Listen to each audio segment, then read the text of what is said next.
ఎన్ brand గంజాయి, ఎన్ brand మద్యం ఫుల్లుగా సేవించారు. కారుకు అడ్డం పడ్డారు. కొట్టండి, చంపండి అంటూ విరుచుకుపడ్డారు.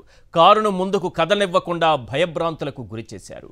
చెప్పడానికి వీల్లేని భాషలో బూతులు తిట్టారు. కారులో ఉన్నవారు గంటన్నర సేపు అరచేతిలో ప్రాణాలు పెట్టుకుని బిక్కుబిక్కుమంటూ గడిపారు. గంజాయి బ్యాచ్ కిరాయి గుండాలు సృష్టిస్తున్న బీభత్సాన్ని పోలీసులు చూస్తూ ఉండిపోయారు. ఇదేం తాలిబన్ల పాలన కాదు, ఆఫ్ఘనిస్తాన్ అసలే కాదు, అచ్చంగా మన చంద్రబాబు నాయుడు గారి పాలన. బరి తెగించి పట్టపగలు నడి రోడ్డుపై జిల్లా ప్రథమ పౌరురాలి ప్రాణం తీసేందుకు దాడి చేసిన వారు ఎల్లో గూండాలు, ఎల్లో సైకోలు.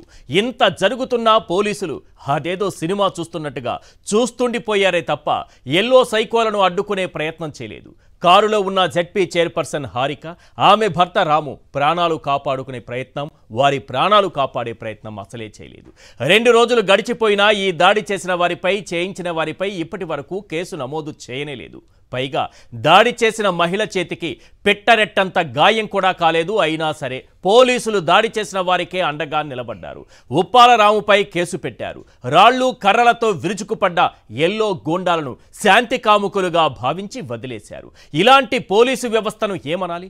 వ్యవస్థలను గుప్పెట్లో పెట్టుకొని మహిళలపై దాడులు చేయిస్తున్న ఈ ప్రభుత్వాన్ని ఏమనాలి? ఇటీవలే నెల్లూరులో మాజీ ఎమ్మెల్యే నల్లపరెడ్డి ప్రసన్నకుమార్ రెడ్డి ఇంటిపై టీడీపీ గూండాలు విచక్షణరహితంగా దాడి చేశారు.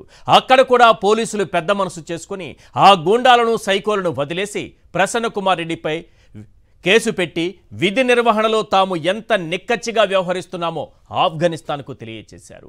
ఒక మహిళ హోంమంత్రిగా ఉన్న ఈ రాష్ట్రంలో మహిళలకు రక్షణ లేకుండా పోయింది. ప్రశాంత్ రెడ్డికి అన్యాయం జరిగిపోయిందంటూ బయటకొచ్చి మాట్లాడిన ఎన్టీఆర్ కూతుళ్ళు పురంధేశ్వరి గారు, నారా భువనేశ్వరి గారు ఉప్పాల హారికపై దాడి జరిగితే ఎందుకు మౌనంగా ఉన్నారో ఆ ఎన్టీఆర్ ఆత్మకే తెలియాలి. లైంగిక దాడులు జరిగినా, అత్యాచారాలు జరిగినా, హత్యాచారాలు జరిగినా, దాడులు జరిగినా, ఆఖరికి కుప్పంలో మహిళను చెట్టుకు కట్టేసి మానవత్వాన్ని మంటగలిపిన ఈ ప్రభుత్వం నోరు తెరిచి మాట్లాడదు, ఎలాంటి చర్యలు తీసుకోదు. ఇలాంటి ప్రభుత్వాన్ని సైకో సర్కార్ అనక ఇంకేమనాలని ప్రజలంటున్నారు. అంతేకాదు ఓ 10 ప్రశ్నలు సంధిస్తున్నారు. అవేంటో ఒక్కసారి మనం స్క్రీన్ పైన చూద్దాం. క్వశ్చన్ నెంబర్ 1, జెడ్పీ చైర్పర్సన్ హారికపై గంజాయి బ్యాచ్ రౌడీ మూకలతో దాడి చేయించారంటే ఇది సైకో సర్కారా కాదా? క్వశ్చన్ నెంబర్ 2, బండ బూతులు తిడుతూ రాళ్లు కర్రలతో కారుపై కొడుతూ ఆటవిక దాడి చేశారంటే ఇది సైకో సర్కార్ కాదా? క్వశ్చన్ నెంబర్ 3, ఒక బీసీ మహిళను, ఆమె భర్తను పట్టపగలు నడి రోడ్డుపై హత్య చేసేందుకు తెగబడ్డారంటే ఇది సైకో సర్కార్ కాదా? క్వశ్చన్ నెంబర్ 4, పోలీసుల సమక్షంలోనే గంజాయి బ్యాచ్, ఎల్లో హంతక ముఠాలు రెచ్చిపోయాయంటే ఇది సైకో సర్కార్ కాదా? క్వశ్చన్ నెంబర్ 5, పోలీసుల ముందే జిల్లా ప్రథమ పౌరురాలిపై దాడి చేసి గంటన్నర సేపు నిర్బంధించారంటే ఇది సైకో సర్కార్ కాదా? క్వశ్చన్ నెంబర్ 6, దాడికి తెగబడ్డ ఎల్లో గూండాలపై కేసులు పెట్టకుండా బాధితులపైనే కేసులు పెట్టారంటే ఇది సైకో సర్కార్ కాదా? Question number 7, yellow rowdy Govada శివకు ముఖ్య నేత నుంచి కొల్లు రవీంద్ర వరకు మద్దతుగా నిలిచారంటే ఇది సైకో సర్కార్ కాదా? క్వశ్చన్ నెంబర్ 8, బాబు లోకేష్ పోలీసులను అడ్డుపెట్టుకుని ప్రశ్నించే వారి గొంతు నొక్కుతున్నారంటే ఇది సైకో సర్కార్ కాదా? క్వశ్చన్ నెంబర్ 9, ఒక మహిళ హోంమంత్రిగా ఉన్న రాష్ట్రంలో జెడ్పీ చైర్పర్సన్కు రక్షణ లేకుండా పోయిందంటే ఇది సైకో సర్కార్ కదా? క్వశ్చన్ నెంబర్ 10, నెల్లూరులో ప్రసన్నకుమార్ రెడ్డి ఇంటిపై మూకుమ్మడి దాడి చేసిన రివర్స్ కేసు పెట్టారంటే ఇది సైకో సర్కార్ కాదా? మీరు ఆ రోజు చూశారు, ఇప్పుడు కూడా మీకు కొన్ని దృశ్యాలు చూపిస్తాను. ఇంత దుర్మార్గంగా దాడి జరుగుతుంటే గంజాయి బ్యాచ్, రౌడీ మూకలు, సైకో గ్యాంగ్ జెడ్పీ చైర్పర్సన్ కారుపై పడి కొడుతుంటే, దాడి చేస్తుంటే వాళ్ళపైన కేసులు లేవు. వారిని పోలీసులు అడ్డుకోరు, ఆ తర్వాత కేసులు పెట్టరు. అక్కడ చూడండి ఒకసారి ఉప్పాల హారికపై పచ్చరౌడీలకు సంబంధించినటువంటి దాడి దృశ్యాలను ఒక్కసారి చూడండి. పోలీసులు ఉన్నారు, అతనేమో ఎలా కొడుతున్నాడు చూడండి. వైఎస్ఆర్సీపీకి సంబంధించిన నాయకుల్ని, కార్యకర్తల్ని, ఉప్పాల హారికకు మద్దతుగా అక్కడ నిలబడ్డ వారిని, వారి కారుని ఆపి అక్కడున్న వారిని ఎలా కొడుతున్నాడో చూడండి. గోవాడ శివ అంట అతని పేరు. అతను దాడి చేస్తున్నటువంటి విధానం చూడండి. పోలీసులు ఏం చేస్తున్నారు? ఆ దాడి జరిగిందా లేదా? కారు అద్దాలతో పాటు ధ్వంసం చేశారా లేదా? 1.5 గంటల పాటు నిర్బంధించి మరి మీకు ఆ సర్కిల్లో కనిపిస్తోంది కదా, పోలీసులు కనీసం అడ్డుకుంటున్నారా? కనీసం అడ్డుకునే ప్రయత్నం. కెమెరాలకు చిక్కకుండా కొట్టాల్సిందనే సలహా ఇస్తున్నట్టుగా కనిపిస్తోందే కానీ అక్కడ ఉండేటటువంటి దృశ్యాలు చూస్తుంటే పోలీసులు ఏం చేస్తున్నారు?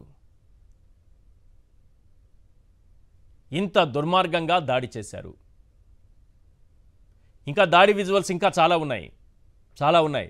మీకు అక్కడ గోవాడ శివ అనేటటువంటి వ్యక్తి దాడి చేశాడు అని చెప్పడానికి అతనికి లోకేష్ గారితో ఉన్న సంబంధాలు, మంత్రి కొల్లు రవీంద్రతో ఉన్నటువంటి సంబంధాలు, అలాగే పల్లా శ్రీనివాసరావు గారితో ఉన్నటువంటి సంబంధాలు, పార్టీ అధ్యక్షులు, ఇవి మొత్తం రాష్ట్రమంతా తెలుసు. ఈరోజు ఆ రకంగా దాడి చేస్తుంటే పోలీసులు ఏం చేస్తున్నారు? పైగా ఈ దాడి చేసిన ఎవ్వరిపైనా కూడా కేసు పెట్టలేదు. ఈ దాడి చేస్తున్న సమయంలో కొందరు మహిళలు కూడా ఉన్నారు. ఆ దృశ్యాలు కూడా చూపిస్తాను.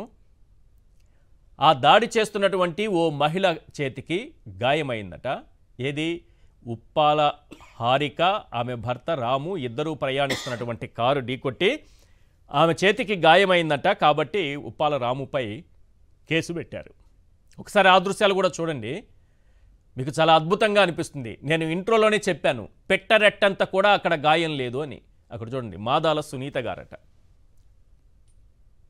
ఆమెకు అక్కడ ఉన్నటువంటి వీళ్ళు మధ్యలో పెట్టారే, అది గోక్కుంది. కొద్దిగా చర్మం, పాపం ఆమె చర్మం చూసారా, చూపిస్తున్నారు, కొద్దిగా చర్మం పైకి లేచింది. తోలు కొంచెం అలా పోవడంతో పెద్ద కేసు నమోదైంది. ఇప్పుడు దాడి చేయడానికి వచ్చి ఆ దాడిని పోలీసులు అడ్డుకుంటున్న సమయంలో ఆమెకు అక్కడ బారికేడ్లుగా పెట్టినటువంటి ఒక రాడ్ అక్కడ తగిలించి చూడండి, ఆ దృశ్యాలు క్లియర్గా.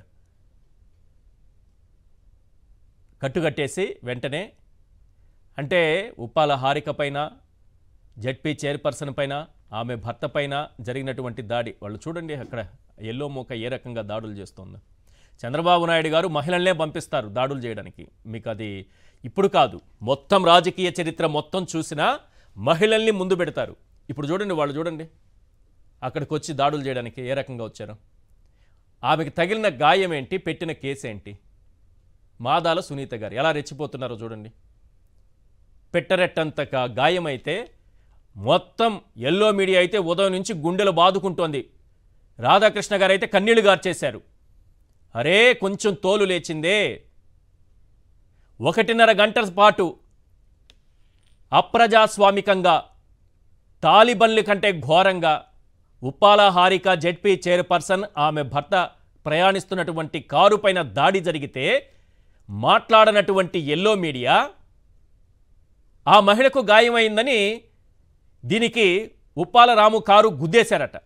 ఆయన గుద్దేయడంతోనే ఆమె గాయమైందట. తప్పుడు కేసు అది కూడా. అక్కడ చూడండి గాయం ఏ సందర్భంలో అయిందో క్లియర్గా విజువల్స్లో చూపిస్తున్నాను. వీళ్ళని చంద్రబాబు నాయుడు గారు పంపిస్తారు. వెళ్ళి కొట్టండి, రౌడీజం చేయండి, రాళ్లు విసరండి, చెప్పులు వేయండి. పొదిలి ఘటనలో జగన్మోహన్ రెడ్డి గారి పర్యటన జరుగుతూ ఉంటే ఓ 40 మందికి రాళ్లు చెప్పులు ఇచ్చి పంపిస్తారు. ఇక్కడ వందలాది మంది వైఎస్ఆర్సీపీ కార్యకర్తలు ఉంటారు. వీళ్ళు మాత్రం ఓ 10-15 మంది వస్తారు. ఒకవేళ వాళ్ళు తిరగబడితే మొత్తం శాంతి భద్రతలు తలకిందులు అవుతాయి. అప్పుడు వైఎస్ఆర్సీపీ పైకి నెట్టేయచ్చు, జగన్మోహన్ రెడ్డి గారి పైకి నెట్టేయచ్చు. వైఎస్ఆర్సీపీ వాళ్ళంతా సైకోలని, గోండాలని, రౌడీలని ప్రచారం చేసుకోవచ్చు. గోండాలు ఎవరు, సైకోలు ఎవరో ఇక్కడ కనిపించట్లేదా? గంజాయి బ్యాచ్ ఏదో కనిపించట్లేదా? ఎల్లో గోండాలు ఎవరో కనిపించట్లేదా? ఎల్లో సైకోలు ఎవరో కనిపించట్లేదా? ఒక మహిళ జిల్లా ప్రథమ పౌరురాలు ప్రయాణిస్తున్నటువంటి కారుపై దాడి చేశారంటే సైకోలు అనాలనా, సైకోలు అనకూడదా వీళ్ళని? ఆ గాయం కంటే భయభ్రాంతులకు గురి చేసి చూడండి, పోలీసుల దౌర్జన్యం చూడండి. అక్కడున్న వాళ్ళని నివారించట్లేదు, దాడి చేస్తున్న వాళ్ళని. పైగా లోపల కూర్చున్నటువంటి బాధితుల్ని బెదిరిస్తున్నారు. అది మన వ్యవస్థ. ఈ వ్యవస్థకి హ్యాట్స్ ఆఫ్ చెప్పాలి మనం. సో ఓవరాల్గా చూస్తే మనం నెల్లూరులో కోవూరు మాజీ ఎమ్మెల్యే ప్రసన్న కుమార్ రెడ్డి ఇంటిపై దాడి చేసినటువంటి దృశ్యాలు చూసాం. గుంపులు గుంపులుగా వచ్చి కొట్టారు. ఆ గుంపులుగా వచ్చి కొట్టిన వాళ్ళపైన కేసు లేదు. ప్రసన్న కుమార్ రెడ్డి పైన కేసు. ఇప్పుడు హారిక ఆమె భర్త ప్రయాణిస్తున్న కారు పైన దాడి చేశారు. ఎందుకు? బాబు షూరిటీ మోసం గ్యారంటీ కార్యక్రమం ఒకటి ఉంది కదా, ఆ కార్యక్రమాన్ని నిర్వహిస్తే ప్రజల్లోకి వెళుతుంది. వాళ్ళు ప్రయాణిస్తున్న కారు పైన ఎందుకు దాడి చేయాలి? ఒక మహిళ కన్నీరు ఈ రాష్ట్రానికి మంచిదా? నేను పదే చెబుతున్నా, తిరుపతిలో కూడా అలాగే చేశారు. తిరుపతి కార్పొరేషన్ ఎన్నికల్లో ఆ కౌన్సిలర్ని, కార్పొరేటర్ని, మహిళా కార్పొరేటర్ని గాజులు పగలగొట్టి చీరల్లాగి చాలా బీభత్సం సృష్టించారు వెంకటేశ్వర స్వామి పాదాల చెంత. ఈరోజు ఒక మహిళ కన్నీరు పెట్టుకునే స్థాయికి తీసుకొచ్చారు. ఒకసారి హారిక గారు ఏం మాట్లాడారో ఆ బయట ఉంటే ప్లే చేయండి. తెలుగుదేశం పార్టీ నాయకుల్లో ఇంతవరకు ఒక్కరైనా సరే ఆడపిల్ల తన మీద ఎందుకు ఇలా గుండాయిజం చేయడం, ఆడపిల్ల మీద మనం ఇలా చేయొచ్చా అని, ఒకవేళ చేసుంటే వారిపైన ఏదైనా చర్య తీసుకుంటామని చెప్పిన దాఖలాలు లేకపోగా ప్రెస్ మీట్లో చెప్తున్నారు రవీంద్ర గారు. మనుషులేనా మీరు? అన్నం తింటున్నారా? రావే బయటికి అని అంత అసహ్యంగా మాట్లాడుతూ, అంత చండాలంగా మాట్లాడిన అన్ని శిక్షించాల్సింది పోయి ఈరోజు వారిని సపోర్ట్ చేస్తూ నన్ను మహానటి అని బిరుదునిచ్చారు. మీరు మీ గుండెల మీద చేయి వేసుకొని మీ కుటుంబ సభ్యులు కారులో వెళ్తూ ఉండగా మీపై ఇలానే దాడి చేసి మిమ్మల్ని కూడా ఇదే రకంగా అసభ్యంగా మాట్లాడుతూ మీ వాళ్ళని కూడా ఇలా మాట్లాడితే మీరు ఆవిడని అంటారా, మీ కుటుంబ సభ్యులను అంటారా, లేకపోతే ఎవరైతే మీ మీద దాడి చేసిన వారిని అంటారా? ఈ గుండెల్లో ఉన్న బాధకి మీరు మూల్యం చెల్లించుకోకుండా తప్పదు. ఇదే తునిలో కూడా మున్సిపల్ ఉప ఎన్నికల్లో, స్థానిక సంస్థల ఉప ఎన్నికలు అక్కడ జరుగుతున్నప్పుడు కూడా ప్రెగ్నెంట్గా ఉన్నటువంటి ఓ కౌన్సిలర్ని వెంటాడి కింద పడి తరిమి ఈ సైకో పచ్చ బ్యాచ్ ఏ రకంగా హింస పెట్టిందో మనం చూసాం. పావలా ₹1 గాళ్లను, గంజాయి బ్యాచ్ను, రౌడీ మోకల్ని పంపి చంద్రబాబు ఏం చేయాలనుకుంటున్నారు? పొదిలి పర్యటనలో 30 నుంచి 40 మంది మహిళల్ని పంపించి వాళ్ళకి కండువాలేసి రాళ్ళు చెప్పులు ఇచ్చి పంపించి అక్కడ కూడా ఉద్రిక్తత సృష్టించాలనుకున్నారు చంద్రబాబు నాయుడు గారు. ఇప్పుడు గుడివాడలో కూడా గంజాయి బ్యాచ్ను పంపించి ఉద్రిక్తతలు సృష్టించేటటువంటి కుట్ర చేసి ఏం సాధించాలనుకుంటున్నారు? ఆడబిడ్డలపైన చెయ్యి పడితే తాట తీస్తాననేటటువంటి పవన్ కళ్యాణ్ ఎక్కడున్నారు? శ్రీకాళహస్తిలో బొజ్జల సుధీర్ రెడ్డి గీసినటువంటి స్కెచ్లో భాగంగా వీళ్ళ పార్టీ నాయకురాలే ఒక హత్య కూడా చేస్తే బొజ్జల సుధీర్ రెడ్డికి చంద్రబాబు నాయుడు గారికి సపోర్టుగా ఉన్నారట పవన్ కళ్యాణ్ గారు. వాళ్ళకి చిన్న మచ్చ కూడా పడకూడదనేది ఇప్పుడు పవన్ కళ్యాణ్ గారి ఆదేశాలుగా తెలుస్తోంది. ఇటు తిరుపతిలో మహిళను ఏ విధంగా ఆ పార్టీ నాయకుడు మోసం చేసి ఒక మహిళ జీవితంతో ఆడుకున్నారో, తిరుపతి పుణ్యక్షేత్రంలో, శ్రీకాళహస్తి పుణ్యక్షేత్రంలో కూడా ఇదే జరుగుతోంది. మరి పవన్ కళ్యాణ్ గారు ఎందుకు నోరు తెరవరు? వీటన్నిటిపైన మాట్లాడదాం. ఇవాళ చర్చలో పాల్గొంటున్నారు కారుమూరి వెంకటరెడ్డి గారు, వైఎస్ఆర్సీపీ అధికార ప్రతినిధి, రామ్నాథ్ గారు, సీనియర్ అనలిస్ట్, పుణ్యశీల గారు, వైఎస్ఆర్సీపీ నాయకురాలు, కార్పొరేటర్, విజయవాడ. రైట్, రామ్నాథ్ గారు, కృష్ణా జిల్లా జడ్పీ చైర్పర్సన్ ఉప్పాల హారిక పైన టీడీపీకి సంబంధించినటువంటి వాళ్ళు దాడి చేసినటువంటి దృశ్యాలను రాష్ట్రం అంతా కళ్ళారా చూసింది. ఆ దృశ్యాలని పోలీసుల సమక్షంలోనే దాడి జరిగింది. కానీ ఈ క్షణం వరకు కూడా ఎలాంటి కేసు నమోదు చేయకపోగా రివర్స్ కేసు పెట్టారు ఆమె భర్త పైన. అసలు ఏం జరుగుతోంది రాష్ట్రంలో? ఈశ్వర్ గారు, మీకు ప్యానల్లో ఉన్న వాళ్ళందరికీ నమస్కారం. ఇప్పుడు మనం ఒకటి గమనిస్తే చాలా రోజులుగా వ్యవహారం జరుగుతుంది. తెలుగుదేశం పార్టీ కార్యకర్తలు, పోలీసులు ఒకేసారి వస్తున్నారు ఏదైనా స్పాట్ కి. అంటే తెలుగుదేశం పార్టీ వాళ్ళు వైఎస్ఆర్ కాంగ్రెస్ పార్టీ వాళ్ళని అడ్డుకోవాలని, దాడి చేయాలన్నప్పుడు తెలుగుదేశం పార్టీ వాళ్ళు వస్తున్నారు, వెంటనే పోలీసులు వస్తూ ఉన్నారు. ఆ తర్వాత వైసీపీ వాళ్ళు వస్తే దాడి చేసే ప్రయత్నం చేస్తున్నారు. జగన్మోహన్ రెడ్డి గారి పర్యటనలో కూడా ఇది జరిగింది. 40 మంది టీడీపీ కార్యకర్తలు వచ్చినప్పుడు అక్కడికి 1000 మంది వైసీపీ వాళ్ళు వస్తారు, మీరంతా వెళ్ళిపోండి అని పోలీసులు చెప్పలేదు. వాళ్ళకి రక్షణగా కాసేపు ఉండి వాళ్ళంతా ఈ నల్ల బెలూన్లు ఎగిరేసి చెప్పులు అవన్నీ వేసిన తర్వాత ర్యాలీలో ఆ తర్వాత అంతా వ్యవహారం నడిపారు. మొన్న కూడా అక్కడికి వాళ్ళు తెలుగుదేశం పార్టీ కార్యకర్తలు వచ్చినప్పుడు పోలీసులు 100 మంది ఉన్నారు, కానీ వాళ్ళని పంపించాలనుకుంటే పంపించచ్చు, పంపించకుండా ఆ దగ్గరే ఉన్నారు. మరి ఎందుకు పోలీసులు తెలుగుదేశం పార్టీ కార్యకర్తలు ఒకేసారి వచ్చి కూడా తెలుగుదేశం పార్టీ కార్యకర్తలు పోలీసులు పంపించకుండా మరి పోలీసులు ఏం చేస్తున్నట్టు అన్నప్పుడు ఒక అనుమానం కలుగుతుంది. వరుసగా ఇలాంటి ఘటనలు జరుగుతున్నప్పుడు ఒక వైసీపీ వాళ్ళు కూడా ఎవరైనా సహనం కోల్పోయి ఈ తెలుగుదేశం పార్టీ వాళ్ళ మీద తిరగబడతారేమో, అప్పుడు తెలుగుదేశం పార్టీ వాళ్ళకి ఏదైనా ఇబ్బంది వస్తే వాళ్ళకు రక్షణగా ఉండి వాళ్ళని అక్కడి నుండి తీసుకెళ్లడానికి పోలీసులు పనిచేస్తున్నట్టుగానే ఉంది. కానీ మేము పబ్లిక్ గా అక్కడికి వచ్చి మేము దాడి చేయబోతున్నామని చెప్తూ ఉంటే అధికార పార్టీ కార్యకర్తలు వాళ్ళని మాత్రం ఇది తప్పు, మీరు ఇక్కడి నుండి వెళ్ళిపోండి అని పోలీసులు చెప్పడం లేదు. ఇది చాలా దిగ్భ్రాంతి కలిగించే అంశం. ఆ రోజు గుడివాడలో ఘటన జరిగినప్పుడు తొలి రోజు పోలీసులు, ప్రభుత్వ పెద్దలు, తెలుగుదేశం పార్టీ కార్యకర్తలు, మీడియా అంతా ఎలా నడుపుతున్నారు ఈ వ్యవహారాన్ని అనేది బాగా నిశ్చితంగా గమనిస్తే, గుడివాడలో ఫస్ట్ ఆ గొడవ జరగడానికి ముందు ఏం రాశారంటే మొత్తం ఈనాడులో కావచ్చు, ఆంధ్రజ్యోతిలో కావచ్చు, అక్కడికి ఎవరు దాడి చేయడానికి వెళ్ళలేదు తెలుగుదేశం పార్టీ కార్యకర్తలు. అదే రోజు తెలుగుదేశం పార్టీ వాళ్ళు కూడా ఎమ్మెల్యే ఆధ్వర్యంలో సుపరిపాలన తొలిగడుగు అనే కార్యక్రమం పెట్టుకున్నారు, ర్యాలీగా వెళ్ళారు, అక్కడ ఫ్లెక్సీ ఉంటే వైసీపీ ఫ్లెక్సీ చించేశారు అంతే అని రాశారు. ఎప్పుడైతే ఉప్పాల హారిక గారి మీద దాడి జరిగిందో ఇదో పెద్ద ఇష్యూ అయ్యేసరికి అప్పుడు ఏం మార్చేశారు లైను, లేదు లేదు తెలుగుదేశం పార్టీ కార్యకర్తలు ఆమెను దాడి చేయడం పోలేదు, పేర్ని నాని గారు, కొడాలి నాని గారు వస్తే వాళ్ళ మీద దాడి చేయడానికి వెళ్ళారు అంటూ లైన్ మార్చేశారు. ఫస్ట్ లోనే పేర్ని నాని గారి మీద దాడి చేయడానికి వెళ్ళారు అక్కడికి అని చెప్తే ఏమవుద్ది, ప్రజల నుండి ఒక ప్రశ్న వస్తుంది కదా. మరి దాడి చేసేందుకు కార్యకర్తలు వచ్చారని తెలిసినప్పుడు మరి పోలీసులు అడ్డుకొని వాళ్ళని పంపించాలి కదా అని ప్రశ్న వస్తుందని చెప్పి ఫస్ట్ ఏమో దాడి చేయడానికి రాలేదు, సుపరిపాలన కార్యక్రమంలో పాల్గొనడానికి వచ్చారని చెప్పారు. ఎప్పుడైతే దాడి జరిగిందో ఒక మహిళ మీద, ఒక బీసీ నాయకురాల మీద దాడి జరిగి పెద్ద ఎత్తున విమర్శలు వచ్చేసరికి లేదు ఆమెను టార్గెట్ గా కాదు పేర్ని నాని కొడాలి నాని కొట్టడానికి వెళ్ళారని మళ్ళీ డైరెక్ట్ గా అంగీకరించేసుకున్నారు, వాళ్ళని టార్గెట్ గా వెళ్ళారు అక్కడికి. ఇక్కడ గమనిస్తే ఏంటంటే సరే పేర్ని నాని గారు, కొడాలి నాని గారు వస్తే మీరు ఏదో చేయాలనుకున్నారు, మరి ఉప్పాల హారిక గారి మీద ఎందుకు దాడి చేశారు? పైగా దాడి చేసిన తర్వాత మీడియా తెలుగుదేశం పార్టీ కార్యకర్తల స్థితి ఎంతవరకు వెళ్ళిపోయింది, ఆ పార్టీ నాయకత్వం వాళ్ళని ఎలా తయారు చేసింది అనడానికి పబ్లిక్ గా మీడియా ముందు ఇద్దరు మహిళా కార్యకర్తలు చెప్తున్నారు.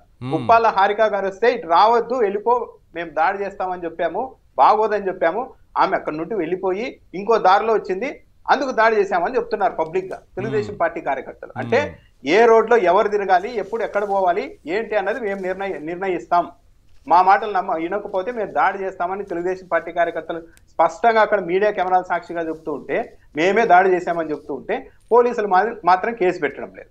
పైగా చైర్పర్సన్ కూడా ఒక కార్యక్రమానికి వెళ్లే అవకాశమే లేదా, మేము చెప్పాం కాబట్టి మీరు వెనక్కి వెళ్ళిపోవాల్సిందే, ఏంటి దౌర్జన్యం?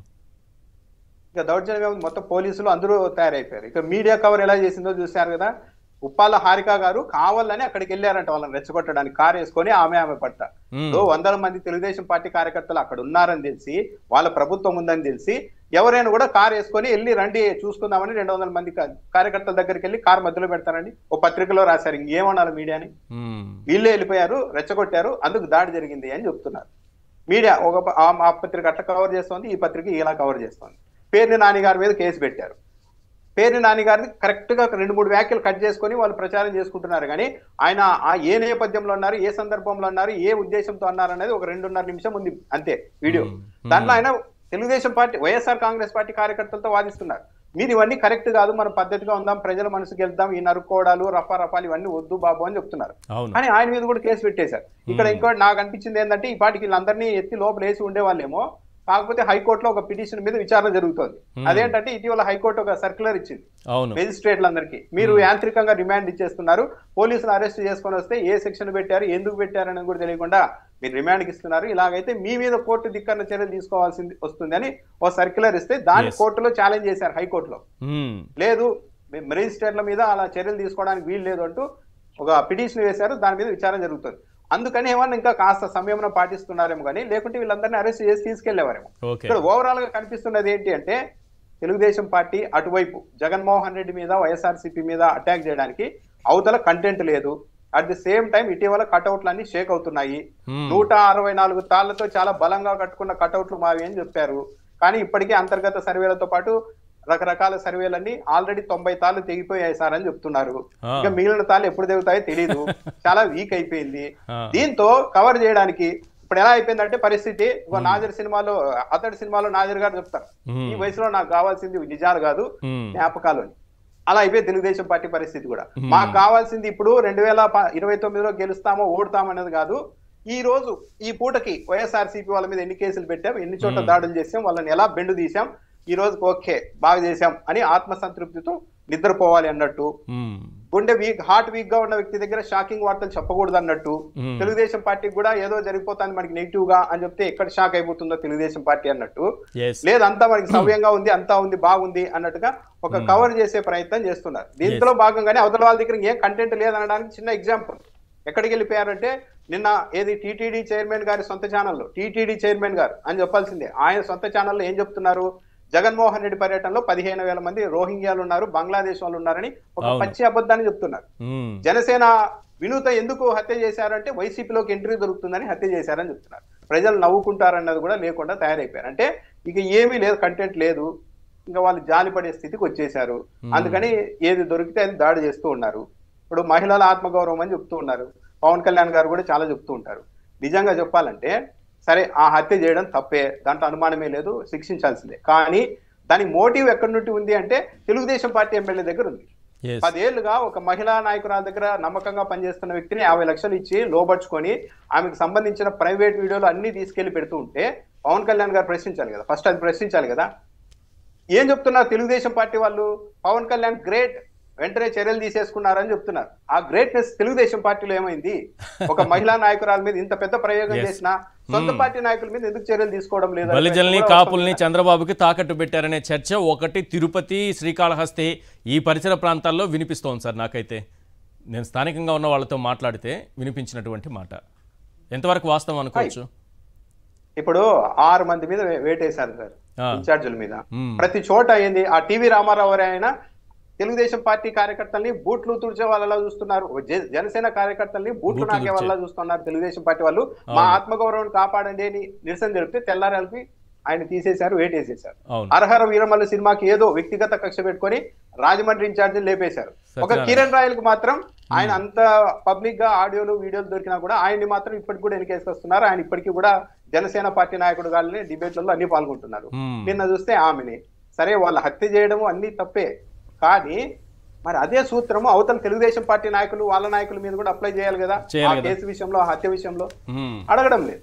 అంటే పవన్ కళ్యాణ్ గారి ఉద్దేశం ఏంటంటే నాకు ఇక్కడ గౌరవం ఉంది, డిప్యూటీ సీఎం పదవి ఇచ్చారు, నేను ఎక్కడికి వెళ్ళినా హెలికాప్టర్ ఇస్తున్నారు, ప్రత్యేక విమానం ఇస్తున్నారు, నేను ఫ్యామిలీతో కూడా తిరిగే అవకాశం ఇచ్చారు, మా అన్నకి ఎమ్మెల్సీ ఇచ్చారు, మంత్రి పదవి కూడా ఇస్తారు, ఎందుకు మీకంతా మీ అందరి ఆత్మగౌరవాలు, మీతో నాకేం పని, అందరూ తెలుగుదేశం పార్టీ వాళ్ళు ఎలా చెప్తే అలా నోరు మూసుకొని ఉండండి అని ఇండైరెక్ట్ గా చెప్తున్నారు పవన్ కళ్యాణ్ గారు. అటు జనసేనలో ఎవరికైతే ఆయన కంటికి రాష్ట్ర మహిళగా కనిపించట్లేదు అంతే కదండి. ఇప్పుడు తెలుగు ఇవన్నీ కరెక్టే, తప్పే, కానీ కనీసం ప్రశ్నించాలి కదా. కూటమిలో ఉన్నప్పుడు చంద్రబాబు నాయుడు గారు ఏంటి సార్ ఇంత కుట్ర చేస్తారా మా మహిళా నాయకుల మీద, ఇంత ఏంటి ఇంత దిగజారిపోవడం ఏంటి, ఇంకా ఎంతమంది జనసేన నాయకుల మీద ఇలాంటి ప్రయోగాలు చేస్తున్నారో ఒకసారి చెప్పండి అని నిలదీయాలి కదా. అది చేయడం లేదు. జనసేన పార్టీ వాళ్ళు రగిలిపోతున్నారు ఈ పరిస్థితిని చూసి, కానీ బయటికి ఏమీ చేయలేని పరిస్థితి.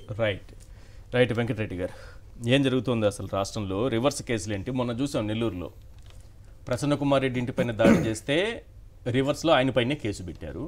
ఇప్పుడు హారిక వాళ్ళ భర్త ప్రయాణిస్తున్న కారుపై దాడి చేస్తే రివర్స్లో ఆయనపైన కేసు పెట్టారు. ఈ దాడులు ఏంటి? ఈ దాడులంతా ఎవరు చేయిస్తున్నారు? ఎందుకు జరుగుతున్నాయి ఈ దాడులు? ఈశ్వర్ గారు, ముందుగా మీకు ప్యానెల్లో ఉన్న అందరికీ అట్లానే సాక్షి టీవీ ప్రేక్షకులకు నమస్కారాలు. దీంట్లో మాట్లాడే ముందు మొన్న జగన్మోహన్ రెడ్డి గారు బంగారుపాళ్యం మామిడి రైతుల దగ్గరికి వెళ్ళినప్పుడు ఒక ఆంధ్రజ్యోతి రిపోర్టర్ ఇట్లా 2 గుండెలు ఇట్లా బయటకి తీసేసి అతనే తీసుకొని నన్ను ఏదో దాడి చేయబోరంటే వెళ్ళాడు, బాగానే ఉన్నాడు. మరి ఫోటోల్లో విజువల్స్లో ఇది నా జాగీర్ అని ఏమనలేదు, అనలేదు. వాళ్ళ యజమాని అంటారు కదా జాగీర్, వాళ్ళ యజమాని అన్నట్టు ఇది నా జాగీర్ కాదు బంగాళపారిన. అసలు ముందు మేము పిలవాల, మేము ఆంధ్రజ్యోతి, ఈనాడు, అదేవిధంగా TV5, ABN, మహా న్యూస్ వాళ్ళని మేము బ్యాన్ చేసాం, రావద్దని చెప్పాం. ఆయన పిలవని పేరంటానికి వచ్చాడు. ఆయన వచ్చి అక్కడ వీళ్ళందరూ పెయిడ్ ఆర్టిస్టులు, రైతులందరూ పెయిడ్ ఆర్టిస్టులు అని మరి మహిళల గురించి అట్లా అసభ్యంగా మాట్లాడుతుంటే ఏదో వాళ్ళు అట్లా మాట్లాడొద్దని చెప్పారు. సో ఆ తోపులు అట్లా ఆయన వెళ్ళిపోయాడు అక్కడికి. ఏది కొద్దిగా ఊపిరాట్లేదని చెప్పి. మీరు ఎందుకు కొడతాను సార్, మాకేం పని లేదా ఈశ్వర్ గారు. సో ఆయన గుండీ లొప్ప తీసుకొని ఆయన బయటికి వెళ్తే చంద్రబాబు నాయుడు గారు ఫోన్ చేశారండి. ఏది ఈ రాష్ట్రంలో అనేక మంది సాక్షి జర్నలిస్టులు కానీ, ప్రజాశక్తి కానీ, లేదంటే అనేక మంది న్యూట్రల్గా ఉండేటటువంటి జర్నలిస్టులు కానీ, యూట్యూబర్స్ కానీ, వీళ్ళందరి మీద అనేక దాడులు జరిగితే ఇప్పటివరకు ఏ రోజు ఆయన ఎవరికి ఫోన్ చేయాలా, తన సొంత పత్రిక అయినటువంటి ఆంధ్రజ్యోతి ఫోటోగ్రాఫర్కి ఏం కాకపోయినా ఫోన్ చేసి ముసల కన్నీరు గార్చాడు. అయిపోయింది. 2 లక్షల రూపాయలు ప్రభుత్వం డబ్బులు కూడా ఇప్పించాడండి. 2 లక్షల రూపాయలు ప్రభుత్వం డబ్బులు కూడా ఇప్పించాడు. ఆయనకి ఏదో అయిపోయింది. గుండీలు చొక్కా గుండీలు తిరిగినాడు. కొత్త చొక్కా 2 లక్షలు పడుతుంది. అది కొత్త చొక్కా కొనుక్కోమని 2 లక్షల రూపాయలు. 2 లక్షల రూపాయలు ఒక మంత్రి ఆయన గాయానికి చికిత్సలకి వాటికి ఏమన్నా ఇప్పించుంటారేమో. గాయం చికిత్స ఏం లేదండి. గుండెకే 2 లక్షలకి ఇస్తారా? సరే గుండీ కాదు, కొత్త చొక్కా కొనుక్కోమని 2 లక్షల రూపాయలు. కొత్త షర్ట్ అయినా సరే 2 లక్షలు. మీరు చంద్రబాబు నాయుడు గారు ఉదార స్వభావం ఉంటుంది. ఆయన పాపం వాళ్ళ రిపోర్టర్లకు వాళ్ళ ఫోటోగ్రాఫర్లకి ఏది అయినా అవ్వపోయినా వాళ్ళందరికీ అట్లా మినిమం 2 లక్షలు 3 లక్షలు ఇస్తూ ఉంటాడు. కాబట్టి ఆంధ్రజ్యోతి ఫోటోగ్రాఫర్కి ఒక 2 లక్షల రూపాయలు ఏదైతే పంపించాడో ఎమ్మెల్యే అండ్ మంత్రిని పంపించి. ఇది ఎందుకు నేను ప్రస్తావిస్తున్నా అంటే ఆ ఆంధ్రజ్యోతి రిపోర్టర్ మీద దాడి చేశారని చెప్పి తప్పుడు కేసు పెట్టారు. తప్పుడు కేసు పెట్టి ఇది జగన్మోహన్ రెడ్డి గారు వచ్చింది 9వ తారీఖు అయితే 10వ తారీఖు వాళ్ళని తీసుకొని వచ్చి ఎవరైతే ఒక 3 దాంట్లో 2 ఎస్సీ వ్యక్తులు ఉన్నారు, వీళ్ళే దాడి చేశారని చెప్పి వాళ్ళని తీసుకొని వచ్చి 10వ తారీఖు వాళ్ళ దగ్గరే పెట్టుకున్నారు. 11వ తారీఖు వాళ్ళ దగ్గర పెట్టుకున్నారు. వైఎస్ఆర్ కాంగ్రెస్ పార్టీ వాళ్ళు హెబియస్ కార్పస్ రిట్ వేస్తే అప్పుడు వాళ్ళు ఏం చేశారంటే హెబియస్ కార్పస్ రిట్ వేసిన తర్వాత 12వ తారీఖు కోర్టు ఏదైతే కోర్టు ఎక్కడున్నారు వీళ్ళందరూ అని అడిగితే అప్పుడు 12వ తారీఖు అరెస్ట్ చేశామని చూపించి వాళ్ళు ఏం చెప్పారంటే 10వ తారీఖు వీళ్ళు మేము మా దగ్గరకు వచ్చారండి, మేము విచారణ చేసాం, సాయంత్రం వెళ్ళిపోమంటే మేము వెళ్ళిపోమన్నారండి స్టేషన్ నుంచి. వీళ్ళు ఇది ఆ 3 ఎవరైతే 3 వీళ్ళు తీసుకొచ్చారో ఆ 3 మేము వెళ్ళమండి స్టేషన్ నుంచి ఇక్కడే ఉంటామన్నారు. స్టేషన్ బాగుందండి ఇక్కడే ఉంటామని చెప్తే వాళ్ళని తెల్లారి దాకా ఇక్కడే కూర్చోబెట్టి తెల్లారి పంపించేసామండి అని చెప్పారు. 9వ తారీఖు జగన్మోహన్ రెడ్డి గారు వచ్చారు, 10వ తారీఖు వాళ్ళని తీసుకొని వచ్చారు, 10, 11 అన్నీ అక్కడే పెట్టుకొని 12వ తారీఖు ఏంటయ్యా అంటే 12వ తారీఖు అరెస్ట్ చేసినట్టు చూపించారు. లేదండి మీరు ముందే తీసుకొని వచ్చారంట అని చెప్పి అంటే లేదండి వాళ్ళని తీసుకొని వచ్చాం బట్ వెళ్ళిపోమంటే వెళ్ళిపోవట్లేదు, స్టేషన్ బాగుందండి చాలా ఇక్కడే ఉంటామని చెప్పి వాళ్ళందరూ ఇట్లా ఉన్నారని చెప్పి పెట్టి ఆ 3లో 2 ఎస్సీ యువకులు అయితే ముందు పెట్టిన కేసు వేరు, తర్వాత ఎస్సీ యువకుల మీద ఎస్సీ ఎస్టీ కేసు పెట్టారు. ఎక్సలెంట్. ఇది ఆ ఇన్సిడెంట్కి సంబంధించి. ఇది ఎందుకు ప్రస్తావిద్దాం అంటే వీళ్ళు ఎట్లా కేసు పెడతారనడానికి ఇప్పుడు దీనికి గుడివాడలో దానికి లింక్ ఉంది. మరి రోహింగ్యాలు లేరా మీ పర్యటనలో? వాళ్ళు రోహింగ్యాలే. ఏది మామిడి రైతులు రోహింగ్యాలే, ఏదైతే పొగాకు రైతులు బంగ్లాదేశ్ వాళ్ళు, ఏదైతే దండుపాల్యం బ్యాచ్ గుంటూరు మిర్చి రైతులు వాళ్ళ దృష్టిలో అంటే వాళ్ళ దృష్టిలో జగన్మోహన్ రెడ్డి గారు వెంట వచ్చే రైతులు రోహింగ్యాలు, బంగ్లాదేశ్ వాళ్ళు, ఏదంటే సంఘ విద్రోహ శక్తులు, అసాంఘిక శక్తులు, లేదంటే పాకిస్తాన్ టెర్రరిస్ట్. రోహింగ్యాలు ఉంటే ప్రభుత్వం నిద్రపోతుందన్నా అంటే వాళ్ళు అయిన చెప్పరుగా, వాళ్ళు ప్రభుత్వం ఎవరిని అడగాలి? రోహింగ్యాలు ఉంటే ఆ మాత్రం బుర్ర లేకుండా ఎలా మాట్లాడతారు? నాకు అర్థం కాదు. ఎవరిని అడగాలి? రోహింగ్యాలు నిజంగానే మీరు రేపు పొద్దున ఆగండి, మీరు ఇంకా వాళ్ళు కొంచెం ముందుకెళ్ళాల వెళ్ళి అసలు శ్రీకాళహస్తిలో ఆ డ్రైవర్ని చంపింది జగన్మోహన్ రెడ్డి గారే. ఆయన రాత్రి బెంగళూరు నుంచి వెళ్ళిపోయి అక్కడ చంపేసి గొలుసులు కట్టి అసలు చంపేసి జగన్మోహన్ రెడ్డి గారు డ్రైవింగ్ చేసుకొని కారులో ఎత్తుకెళ్ళి బెంగళూరులో అయితే డౌట్ వచ్చిందని చెప్పి చెన్నై కాలువలో పడేశాడని చెప్పి రేపొద్దున డిబేట్ లో చెబుతారు. అంటే వాళ్ళ మానసిక స్థితి ఆ దగ్గరికి వెళ్ళిపోయింది కాబట్టి మనం దాని మీద ప్రస్తావన తలుచుకోవాలి. ఇప్పుడు ఈ బంగారుపాలెం ఇన్సిడెంట్ ని గుడివాడ సంఘటన ఎందుకు తీసుకొని వచ్చానంటే గుడివాడ సంఘటనలో బాధితులు ఎవరు? బీసీ గౌడ మహిళగా ఉన్నటువంటి జడ్పీ చైర్పర్సన్ గా ఉన్నటువంటి ఉప్పాల హారిక, అదే సామాజిక వర్గానికి చెందినటువంటి ఆయన భర్త ఏదైతే ఉప్పాల రాము. ఇప్పుడు ఉప్పాల రాము మీద కేసు పెట్టారు. అవును, అది ఎస్సీ ఎస్టీ కేసు అనేది ఇప్పుడు వరకు మనకు వస్తున్నటువంటిది. ఏది అక్కడ ఉన్నటువంటి మహిళలంట దూషించాడంట, అందుకని చెప్పి ఎస్సీ ఎస్టీ కేసు అనేది మనకు వస్తున్నటువంటి సమాచారం బట్టి. సో అసలు ఏంటి అక్కడ జరిగిందంటే అది కూడా పెడతారు. ఏంటి జరిగింది అంటే మీరు తెలుగుదేశం శ్రేణులు అన్నారు కదా, పాప వీళ్ళు ఆపుకోలేరు సార్. ఆంధ్రజ్యోతి రాధాకృష్ణ చాలా ఆతృత ఎక్కువ, ముందు నేనే అందరికంటే ఎక్కువ న్యూస్ ఇచ్చేయాలని చెప్పి ఆపుకోలేక ఒక్కోసారి బయటపడిపోతాడు. ఇది 13వ తారీఖు ఆంధ్రజ్యోతి జనపత్రిక. ఒక్కసారి చూడండి, గుడివాడలో హై టెన్షన్ అంటే నిన్న పత్రిక. అవును, ఈ గుడివాడలో హై టెన్షన్ అని హెడ్డింగ్ పెట్టిన దగ్గర ఒక్కసారి జూమ్ చేయండి అన్న. కృష్ణా జడ్పీ చైర్పర్సన్ హారిక కారుపై, ఇంకా జూమ్ చేయండి, దేశం శ్రేణిలో దాడి. దేశం అంటే భారతదేశం కాదండి, Telugu Desam. Okay, Krishna ZP chairperson Harika కారుపై దేశం శ్రేణుల దాడి, పగిలిన అద్దాలు, దెబ్బతిన్న జడ్పీ చైర్పర్సన్ ఉప్పాల హారిక కారు ఇన్సెట్. ఇక్కడ క్లియర్ గా చూడండి, కొంచెం ఇంకా జూమ్ చేయన్న. కృష్ణా జిల్లా సరే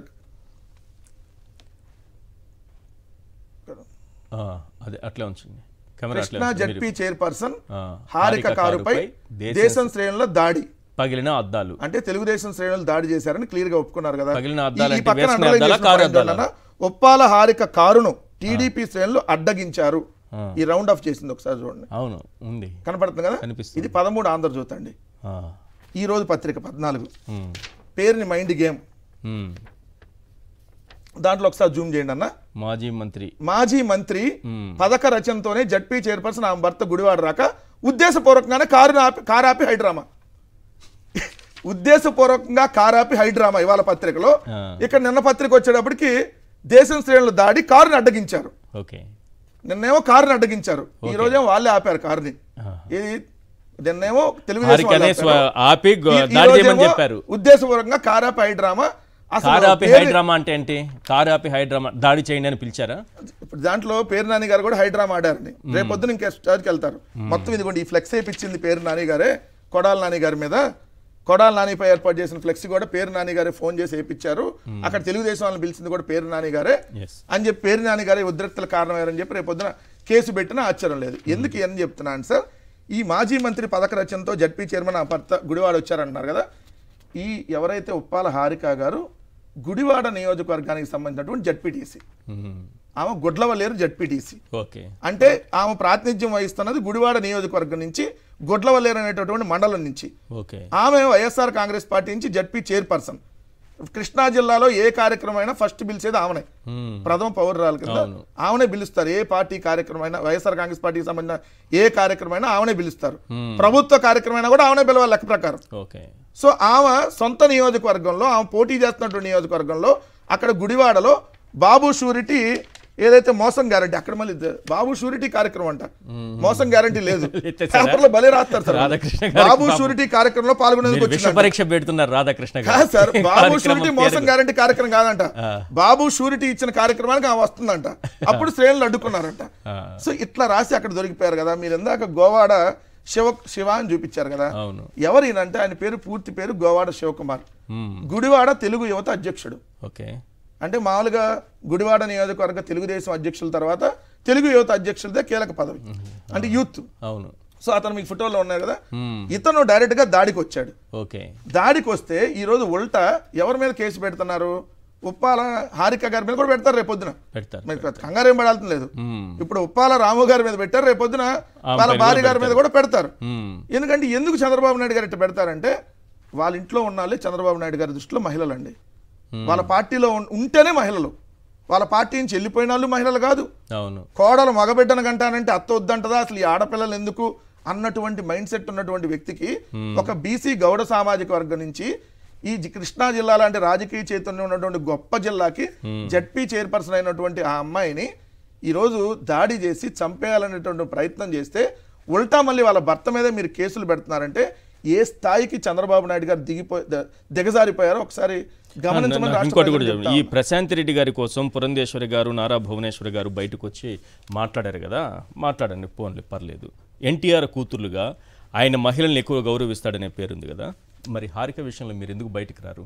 అంటే అక్కడ ఆ పార్టీలో ఉండేవాళ్ళే మహిళల మీ కంటికి? సార్ ఇక్కడ ఏంటంటే నిన్న చాలా బాధాకరమైన అంశం ఏంటంటే, కొల్లు రవీంద్ర కూడా బీసీ సామాజిక వర్గం.